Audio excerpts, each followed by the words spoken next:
What's up, guys? OneVeracity here, and I have a very special video for you guys today. This is my 100th video, and I wanted to give you guys a little history. Since I've had so many videos on YouTube, and I've been collecting sneakers for so long, I want to give you guys a whole history of what my sneaker life has been through these 13 pairs of shoes.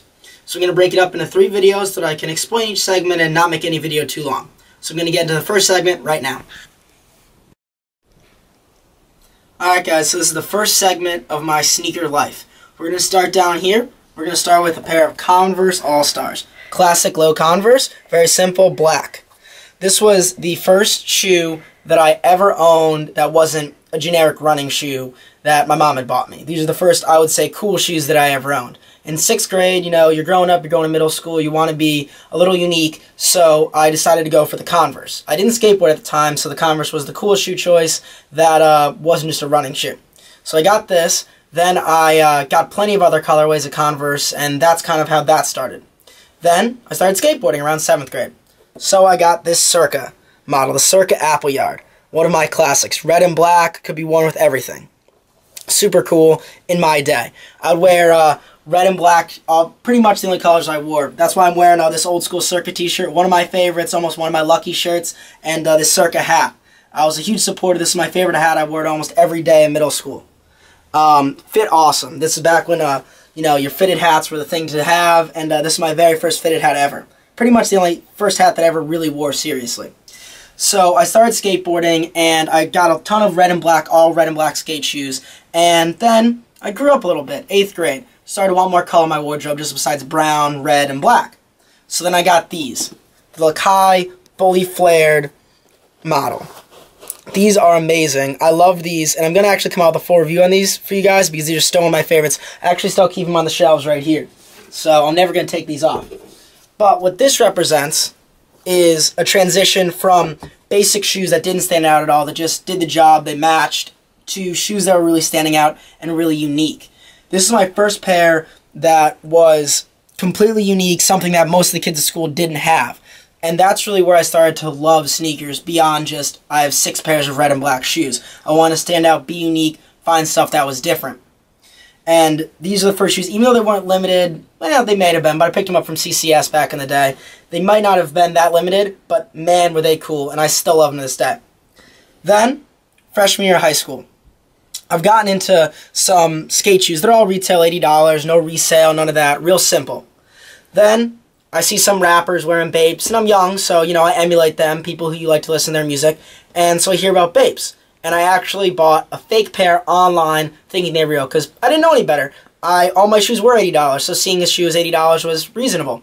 Get them, realize they're fake. That Christmas, I said I wanted a pair of real Bapes. So my family and I, we went to New York City for Christmas, and for 2 days before Christmas, and I went to the Bape store, found the pair I liked the most, and bought these. My first expensive pair of shoes, and this is what transitioned me from just skate shoes that were cool, really into the sneaker culture is what I would say.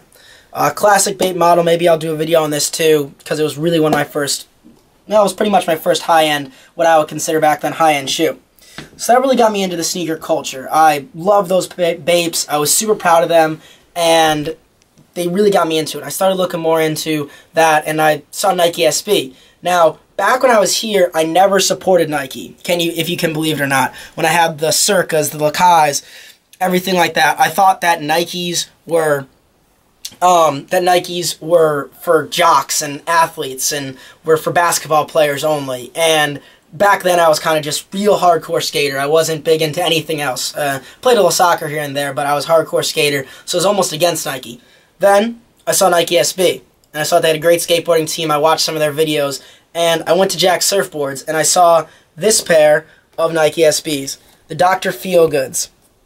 Love these so much. I saw them on shelves. Now, when I went there, I saw them on shelves, and they actually had the Bloody Sunday SBs with the velvet, as well as the Brute SBs, all on the shelves. If you can even believe that. That would never happen today. So that's really how sneaker culture has changed in just a short time of around 4 years, which is shocking. So I got those, and then once I was set up with those, that set me into sneaker culture. Now I like Nike SB. Now I was open to Nike. Now I was open to all the brands. I started looking at the sneaker websites. I started going on, you know, Nice Kicks and Kicks on Fire and all that stuff, really learning about the current releases and really getting into the sneaker world even deeper. Then I go to a Kanye West concert, and the Glow in the Dark tour, actually, my very first concert, and the opening act is NERD. Now, I'd heard about Pharrell before, but I'd never really known too much about him. And my friends and I, we had the lawn seats. It was an amphitheater, and we sneak into the seats, and the performance that's on is NERD, and so we're really excited, and NERD's just doing their thing. They're going huge, really loud, really high energy. And so after the concert, obviously I love Kanye's performance, but I look into Pharrell more, and I discover his brand Ice Cream and Billionaire Boys Club. So that summer, I go to the Billionaire Boys Club ice cream store in New York City, and I get these, the ice cream waffles. Now, these shoes were one of my favorites. I mean, I've worn these a couple hundred times. I even bought a dead stock pair as well. I'm never going to wear these just because of what they signify to me. These shoes were really, really special to me in terms of just my style changing, because after this shows my style changing, where I started buying ice cream, I started buying Billionaire Boys Club, and I really got into the whole fashion end of it. I was still wearing skate shoes back during this time all the time. All over print sweatshirts, Circa t-shirts, crew, all that stuff. This is where I really transitioned to a higher fashion end. So these are really special to me. I will always hold them near and dear to my heart. Then we have my very first Jordan.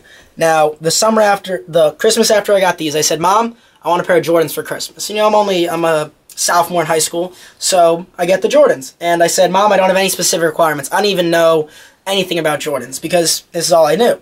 And so I got these. Now, these were an easy choice. They're, the Jordan 1's similar to a Dunk, obviously, similar look. This was, inspired by the Jordans, or the other way around, I'm not actually sure. In any case, they look a lot like each other. And these are my first Jordan 1s. And they're the lasers. Now, you can see I have worn these a million times. I wore these to a lot of parties back in high school and in college, so they do get messed up. But they have this incredible laser detailing, which I loved. The velvet inside. I mean, these are just really cool shoes. They went with everything, and they're an easy transition. So that's why this is the first part of my sneaker life.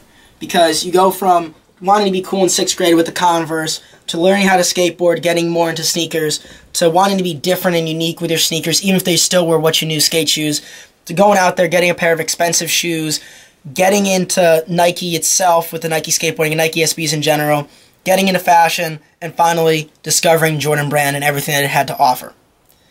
So this is my first part of my sneaker transition, and I really hope you guys enjoyed it. Hope you guys learned something about me, and we're moving on to part 2, which is where you guys, the YouTube viewers, come in.